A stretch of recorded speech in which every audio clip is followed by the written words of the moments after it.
Hello everyone, I hope you're doing good. Today I'm gonna film a Q&A about house sitting. For those of you that might not know, I am currently house sitting in Canada in a beautiful location in Alberta, and I've been doing this since November, so it's been, no, actually December, so it's been 4 months now. So if you don't know what house sitting is, it's basically an exchange of services where, let's say you need to go on holiday and you can't take your pets with you for different reasons. You will need somebody that looks after your house and your pets, and so you might be able to find somebody that's willing to come over and take care of your animals and of your house in exchange, of course, for accommodation. And there's various kinds of house sitting. There's some house sits that don't have animals at all and they just need somebody to look after the house and keep it warm, or like keep it inhabited, so that, you know, it's less likely to be a target for robbers. That's also a thing. There are places with a lot of animals, there are places with just a cat, there are house sits that are just for a few days, house sits that are for months, like the one that I'm now. So it's very, very varied. Sorry about the light that goes up and out, but we are outside and I'm taking advantage of the rays of sunshine. It's not too cold today, so I thought I would film outside. So the most asked question is, how did you find this house sitting job? House sitting right now, anyway, from what I know, is mainly done through internet matching. So there are a few sites that are about house sitting that have people that need house sitters and house sitters that need a house, obviously. So the main one is called Trusted House Sitters, but personally I've used a site that is specific to Canada. It's called House Sitters Canada, I think, which was a lot cheaper and there was a lot less competition. And most house sitting sites, you do need to pay for membership. So again, the Trusted House Sitting sites are it's quite expensive. I think it's $150 each, and maybe a little bit more for couples. And the one that I did was about $50, I think, so it was a lot cheaper.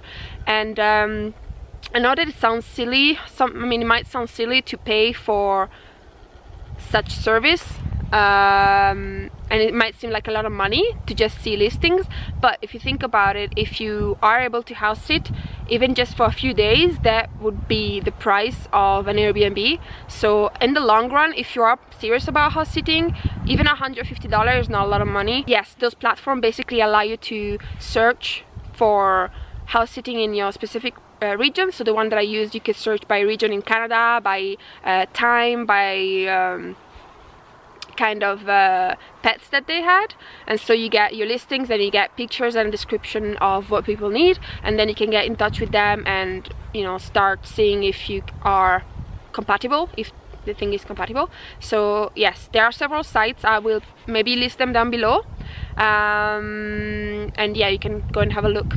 The second most asked question is whether the house sitting, whether it's a job, whether I'm paid or not.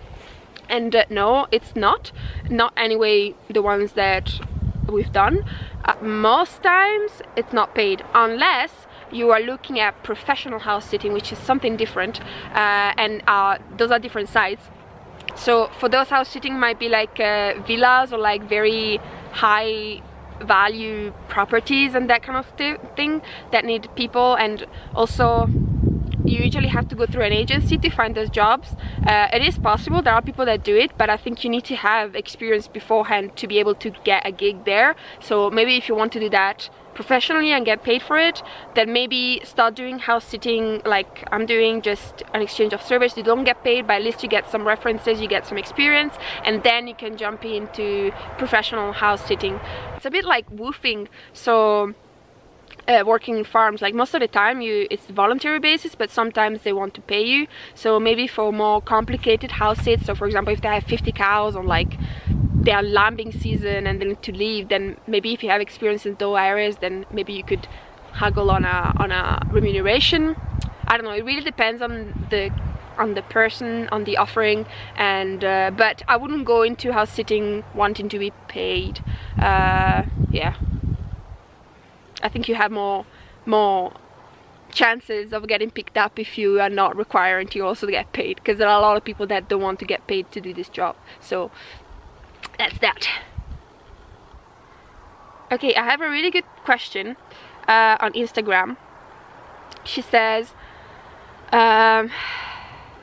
after watching your video, I looked up options in Europe and felt like it was difficult to have the right profile to do house sitting here. I cannot drive and have no previous experience. I don't know if it sparks any thoughts or comments in you. How did your first experience go, and would you have any tips for first-time sitters? Okay, this is a lot of questions in one, but I totally see where you're coming from. I can see how it can feel hard to find house sitting. I felt that way when we started looking into this, because I thought there would be a lot of people with more references, and also a lot of people kind of prefer older couples because they think they're more responsible and they're more like quieter, they won't throw parties and stuff. So I see where you're coming from. I'd say I guess you're by yourself. You didn't mention if you're doing it with another person. If you are by yourself and you're wanting to get into this, maybe go for really short house sits at first, so maybe 2 to 3 days, just a weekend, to get the hang out of it. For those house sits, people are more, I guess, flexible because it's shorter, and you probably won't need to drive anywhere, so it should be fine to just stay a few days, and so that you get a few references and you get like a feeling of how it works. And you might have to send a lot of messages, and maybe try first next to you where you are, so wherever you're based on, try and find house sits that are close to you, so that you can, you know, you're close home if something goes wrong and if the house sit gets cancelled and stuff like that. So I would say first try and find houses next to you that are short term, and then you can kind of upgrade to longer house sits, and maybe houses that are not in your region, because you will have built up the references. As for driving, so if you are planning to stay in a city, then most people will not expect you to drive or like to have your own license, because I mean, in a big city like London, I don't think people would care about you having a driving license or not. But as soon as you leave the cities, then it's not just for the owner of the house, but also for your own safety. I would say it would be good to have at least the driving license, because some house sits, they also give you access to their own car, but that's, I think it's for longer house sits, like 2 weeks to a month. So I would say if you're planning to do any house sits outside of cities, then yes, you will definitely need at least a driving license, and if you can get a car, then it's even better. If you think about it, you don't want to be in the situation where a dog that you're house sitting breaks his leg and needs to go to the vet and you don't know how to carry it, or you fall ill and you need to go to the doctor and you don't know how to get there. So definitely I would say get your driving license if you're planning to do longer house sits, or house sits that are in more remote areas. If we didn't have a car here, we could have never got this house sit. I mean, unless they were borrowing us their car, but then, you know, not everybody wants to do that. So yeah, it opens a lot of doors, I think, having a driving license. As far as the first experiences went, I have nothing bad to say about house sitting. I just been loving it, to be honest, and probably been very lucky with the people that we have found as well. But again, this is my experience. I know that there have been people that haven't had as good experiences, so obviously always trust your gut when you're looking at listings, and make sure that you're comfortable with what the duties are and with the location, and that you have just an overall good feel for the people, because you don't want to find yourself in a situation that's a bit dodgy and you don't know how to get out of it. So especially for longer term house sits, so definitely trust your gut feeling. Also, regarding tips, if you do get to do, this is something I really want to mention, if you do get to do a house sit, so if you do have a house sit confirmed, the first thing you need to do when you get in the house, especially for longer term house sits, is to take pictures of everything, and then you will delete them obviously at the end of the house sit. But this is not necessarily to protect yourself for like if you break something, or if something was already broken, then you have the picture, things like that. No, it's to make sure that at the end of the house sit you put everything back to the place that it was. I think there's nothing worse than a host coming back and not being able to like find the things in the kitchen, or like the cutlery is moved, or like the pans are on the left instead of being on the right, and I think it's just frustrating. So if you can try and just either always put things back where they were, or take pictures at the beginning so that you know how everything looked and you can put it back at the end of the house sit. So another question, I have a question, it might be silly, but is there a way that you adapt to using another person's kitchen faster? I find it gives me anxiety. It must just be a me thing.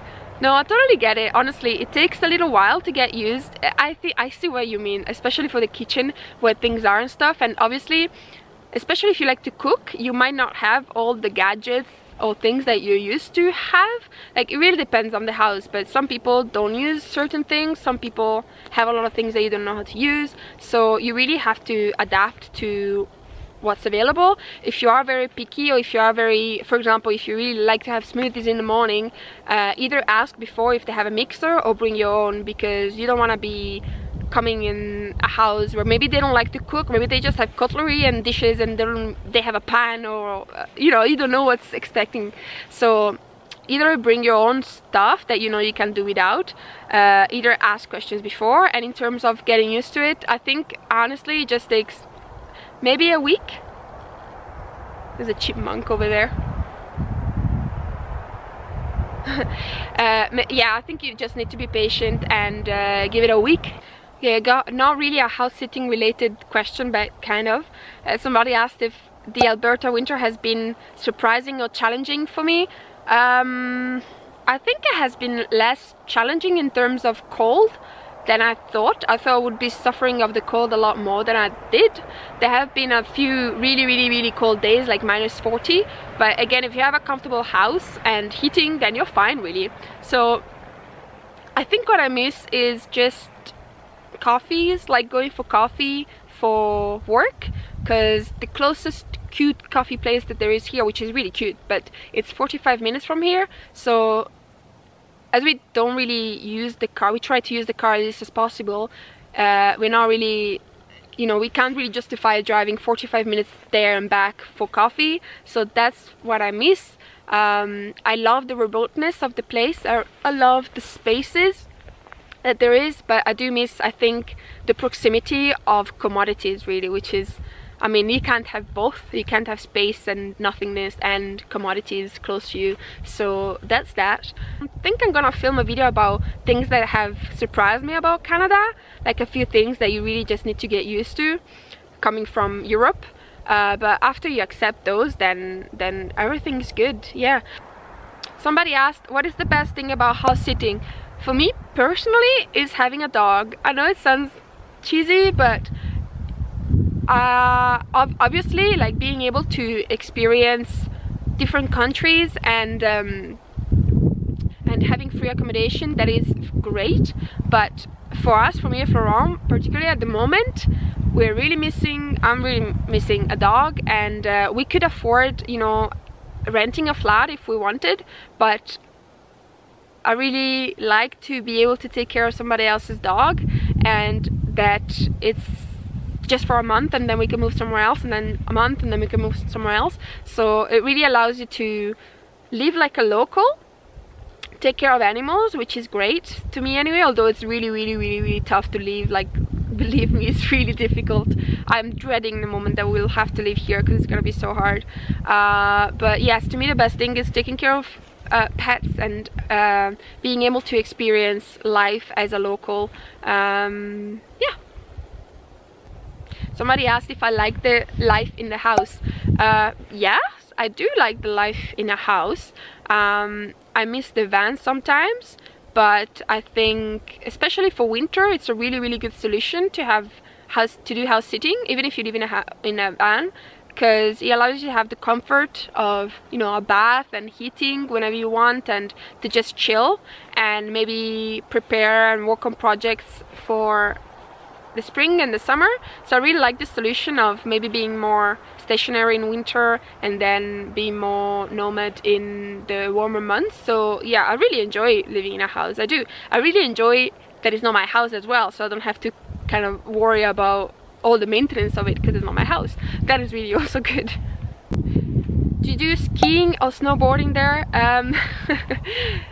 there are no mountains like right here. There are mountains like Jasper, and there's Banff National Park, which is not too far from here, but we haven't been yet, and now we, even if we wanted, we can't go because obviously of this virus, so we won't be skiing. But we have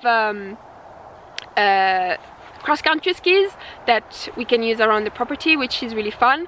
Those are the main questions. I just wanted to go through another, well, I'm gonna put my gloves on because it's getting cold, just tips for house sitting that I really wanted to mention for anybody that wants to house sit. If you're looking to get into house sitting, there are forums or like groups in Facebook that are really useful. I joined those while I was looking for house sits, just to get a vibe of what people concern were, and like people post there when they have issues or questions, and so it was good to see what people had to say, people that are really doing house sits. And you can also ask questions yourself if you have any doubts. There are also forums online, but sorry, sites like blogs online, but I haven't found any particularly good one. If I can find any resources, I'll put them on the description box. Make sure that your profile, that you fill in with all the pictures, with the best pictures you have, pictures with animals, possibly if you have pictures with dogs, cats, all of that stuff. And also, please do not get into house sitting if you don't like pets, because there's no point. I mean, obviously there will be people that have no pets and want a house sitter, and that does happen, but it's rare. Just if you don't like dogs, and if you don't like looking after dogs, don't get into house sitting, because it would be a waste of time both for your host and for yourself. There are other ways of traveling. So yeah, put as many pictures as you can about you and animals, and make sure that your profile is detailed. So where are you from, what do you do, what are your experiences in this field, have you ever dog seated or things like that, or cat seated, did you have dogs in the past, things like that. And also what I like to put is that I am, and Florent is self-employed, so that because we are young, people will be questioning how we support ourselves, and we don't want people to think that we're gonna just stay in their house and like steal things, or I don't know. I think it's good to also kind of just say what you do, for whether it's a holiday or whether you're just nomad, and how you support yourself and that kind of thing. I think that it makes people curious, and also it kind of reassures them that you're not just you know, that you're not just trying to find free accommodation because you have no means of doing anything else.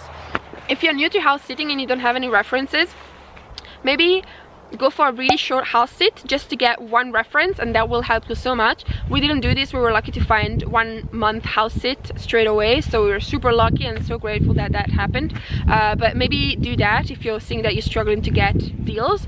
And also, if you have references for anything else, whether it's work, whether it's woofing, whether it's like I don't know, you babysitted for somebody and they have a reference for you, anything like that, take a picture and you can send it to anybody that asked for it. I think it really reassures people when you have references from third parties. And the most important thing of all is be serious about it. Obviously, house sitting is a risk for both parties. It's a risk for the host because they don't know whether you're gonna be committed enough to finish the house sit, and that you're not in the middle of the house sit say like, oh, I'm bored, I need to leave, and bye, and leave the dogs or cats like by themselves and stuff, and then they have to find a solution. And also for you, that they won't cancel at the last minute. So it's really a mutual trust, and it's a risk for both. So try to be as serious as you can, and like as sure, and obviously life always gets in the way and you never know what could happen tomorrow, but don't play with people. Like if you think that you might not be able to do it and that you know that something might come up, then tell them. Don't waste people's time. It's already hard by itself, like finding people that you can trust and that they can trust you. So yeah, just try to be as clear as possible with what your timings are, with what you can and you can't do. Put yourself in the shoes of the people that would be hosting you, because they're giving you everything. They're giving you their house, they're probably gonna be stuff in their house, they're gonna be, well, their pets, which is in a lot of families it's a very precious, you know, thing that they have, and care very much about their pet. Obviously a lot of people like to do house sits at 2, so that if anybody has an issue, then the other person can complete the house sit, and that is also why a lot of longer house sits usually need 2 people, and it does make sense, and I understand why the host would want that. Is just so that you can have the reassurance that somebody's gonna stay there and you're not gonna both leave if something happens. So that's also why, for if you're single and you're looking for longer house sits, you might have troubles. When you get in touch with people, like for everything, make sure it's a customized message. Don't send the same message to everyone. Make sure that you read the description very carefully, that you refer to whichever pets they have by the name if they share the name, and just, you know, send a personalized message. That's very important. Nobody wants to be, you know, just one of the million people that you send the message to. So make sure it's personalized. Take time to write thoughtful messages. Don't just be like, hi, you still looking for somebody? I'm free. I don't know, just try to make an effort. Don't be afraid to ask questions, like any question. Just make sure that you're asking everything that's going in your head, even if it might sound stupid. You don't want to have any doubts while you go into a house sit, and maybe make a list of all the things that are important for you. Things such as there is actually a list that I found online that it's useful. I can share it down below. But when you get into the house, you can ask things like where's the electricity button, or like the water closing thing, the heating, how does it work, and where's the vet, and the vet for the dogs, and a lot of questions that are just very important to be asked and to be answered. A lot of hosts, if they have done this for a while, or if they are, yeah, if they thought about it, they will have a like a folder with all emergency contacts, vet contacts, and all like information that you need to have for staying there. So maybe ask for that before you get there, because it's good to have. And we've been using it like every week. We like, there's something that we need, and it's usually in the folder, so that's really good. And I think that's it. You can hear Ruby barking in the background. Always have a plan B if things don't work out, because you never know what could happen if they have an accident the day before they're supposed to get there. Obviously the house is not gonna go ahead, so don't put all your eggs in your basket, in a basket, and make sure that you always have a plan B just in case things don't work out. But yeah, overall I would recommend it, and it's a great break from living in a van. If you're living in a van full time, house sitting can be a really cool solution for you. So yes, I think I rambled a lot. I better go. My foot is freezing. So yes, hope you enjoyed the video. Thank you so much for sending the questions, and I will see you very soon.